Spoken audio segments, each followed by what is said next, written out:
Guys, welcome to the channel.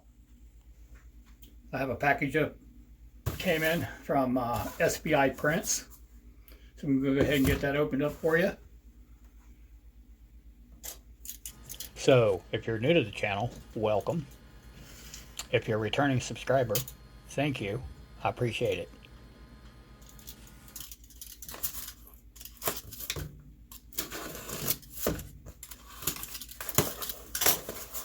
It's 3D printing company. I got this off of Etsy. And what it is a bed for the Redcat Ascent Fusion. These are 3D printed. And I got some sliders. This one here's got the receiver box 3D printed on it. Got the lids.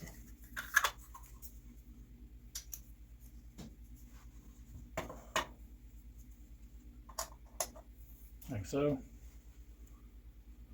And then this is the other side, which will hold the battery.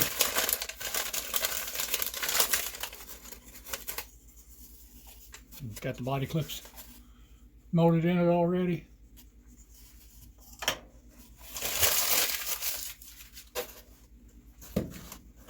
Again, that's SBI Prints. SBI Prints.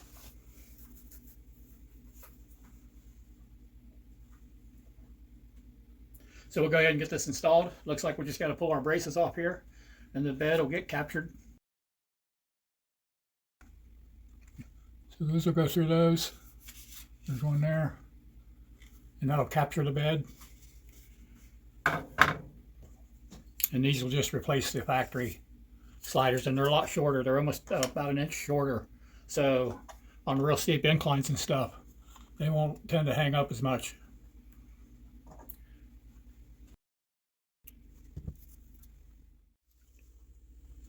So it looks like we're going to have to pull this top one, this one, and these two here, and this front one here. And they'll all get captured in the bed and then bolted back in. So we'll go ahead and get them pulled, get the bed set down in there.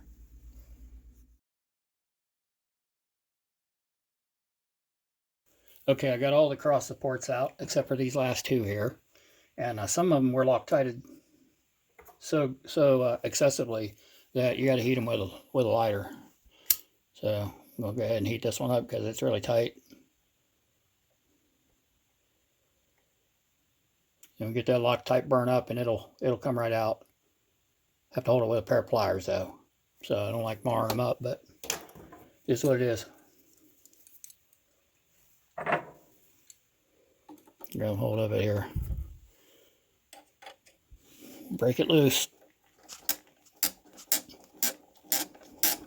Really tight.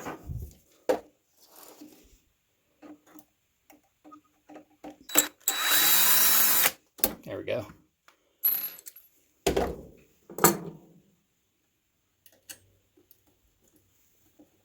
Screw's a little hot. And go ahead and zip this one off. This one actually holds the back bumper too.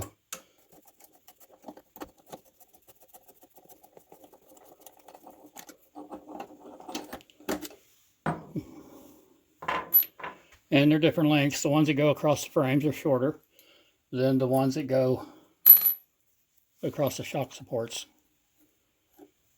shock towers. And like I said, they'll just line up in the bed. I want to go through that hole like so. And then these ones that I just took out of the frame down here, they'll go in these ones. And they fit pretty tight, so they pretty much hold themselves in there once you get them in. Like so. The other short one goes up here in the front. Get it lined up over on this other side here.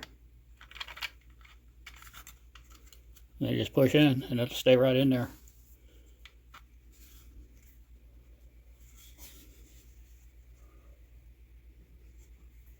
This one I marred up. I'll put it up toward the top. And that one in there like so. and the bed should set right on there.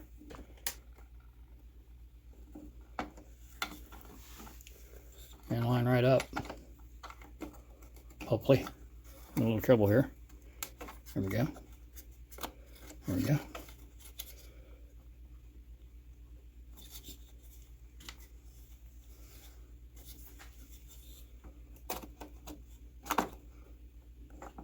There it is. A little stubborn there. And the front's got to go in. Anyway, that's how she'll go. I'll get it bolted in and we'll be back. Okay, I got 2 more screws to put in and then the bed will be fully installed. Get our bed washer here. Get the Loctite.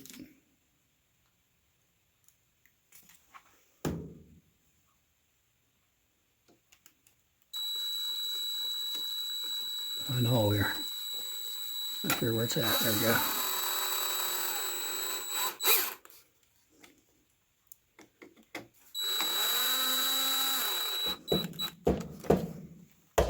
And I'll tighten them all by hand, make sure they're all good.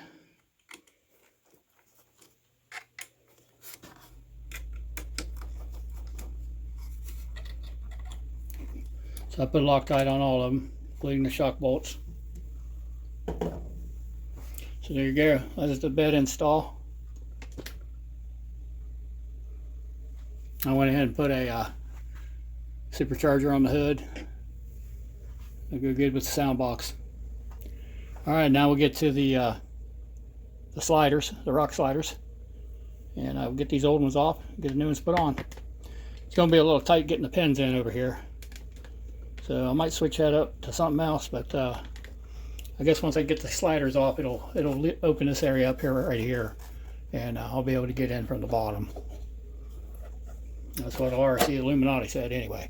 Okay, get the old ones off, and then we'll come back and get the new ones put on. Okay, I got the right side off, and you can see it's much shorter. Maybe I should put this one in front. I'll line them up at the front. There, now you can see how much longer it is. So that's going to help with steep angle climbs where there's overhangs, undercuts. That shouldn't hang up as bad with this gone, with this much area gone. So looking forward to that. And the additional box to store the receiver in is a benefit. It's not going to probably be waterproof, but it'll keep it. It'll be splash proof, so it'll help in those instances where a little moisture gets up in there. All right, I'll get this one put in, and then we'll flip over to the other side. I'll get it pulled off, and we'll get it changed out and see how we're going to mount the battery. Okay, what I did was drill these holes out on this lid because the screws wouldn't hardly even start in it, so I drilled them out enough to where they'll actually slide in there without threading them, and then they thread in nice and easy after that. I put the receiver inside the box. Then we got the on-off switch right here. I'll show you here in a minute. Get these screws ran down. I could silicone seal this or dielectric grease it right here where the wires come out. But I don't plan on running this thing in a creek or being a submarine with it. If I do, I'll go ahead and waterproof that box. Get you over here a closer look. Anyway. So I ran the wires out. They give you a little slot there. And then they leave a little pocket here on the front so that your on and off power switch can fit in there. So that's pretty good. All right, so we'll go ahead and get the other side put on. You can see it's going to be a considerably shorter.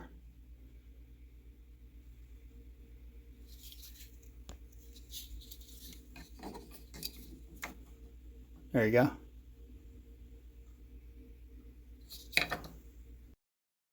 Get the other side off and get the other side put back on and see how we're going to position our battery. Okay, just got to get the bolts tightened up, make sure they're good.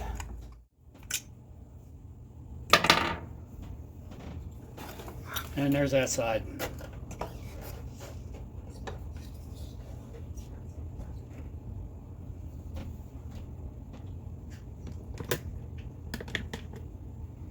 There you go. There's how much longer it is. So about an inch. About the width of your thumb, maybe a little bit over an inch. And it uses the same body pins as the stock ones. What I do like about the factory ones is they're steel inserts, but that's okay. So there you have it. We'll get the battery. I think it's going to sit nice where it belongs. See if I can locate it here real quick.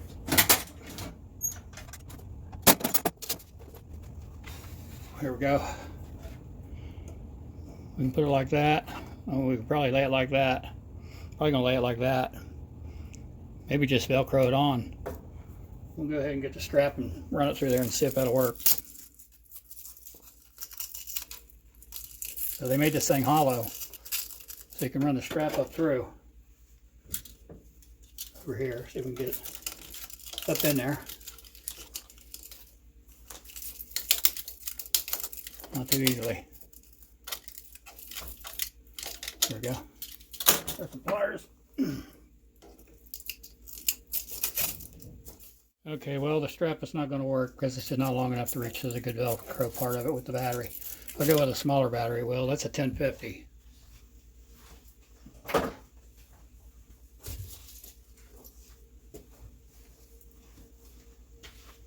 Oh, here's a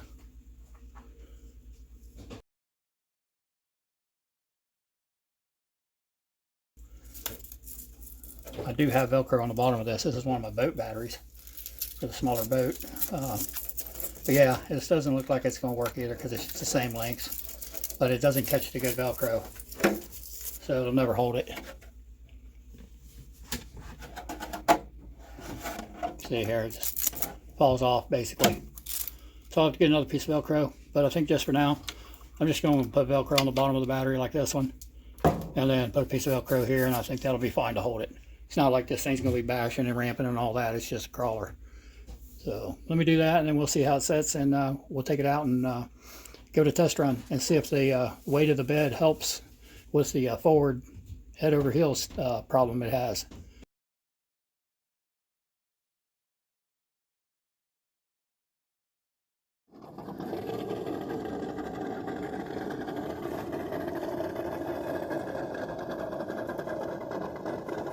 I hit that gate. I should have been able to miss that.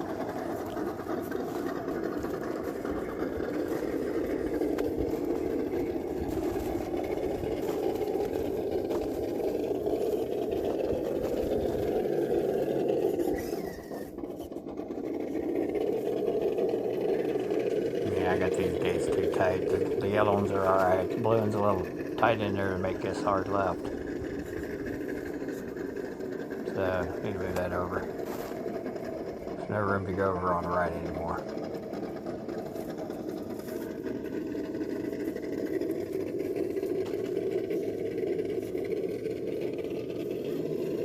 This one here is a little tight too.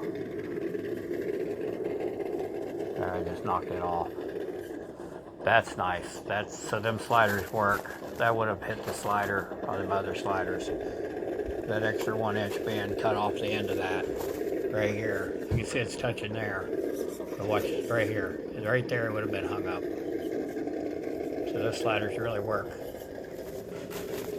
Nice.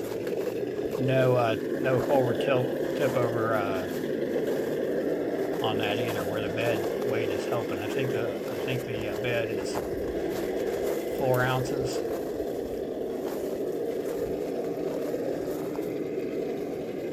I sped the video up a little bit right there so we can get around there. Those two gates are good.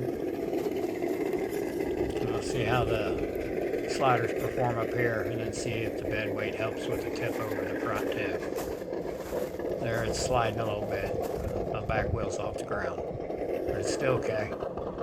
And the slider cleared good. Just a little bit of rub.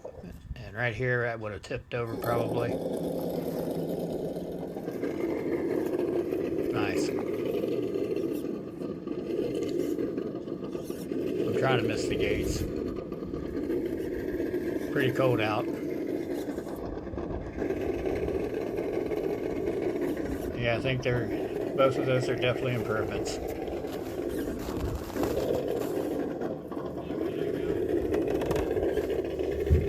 Anyway, there you go. Thanks for watching. Don't forget to like and subscribe if you do. And we'll catch you next time.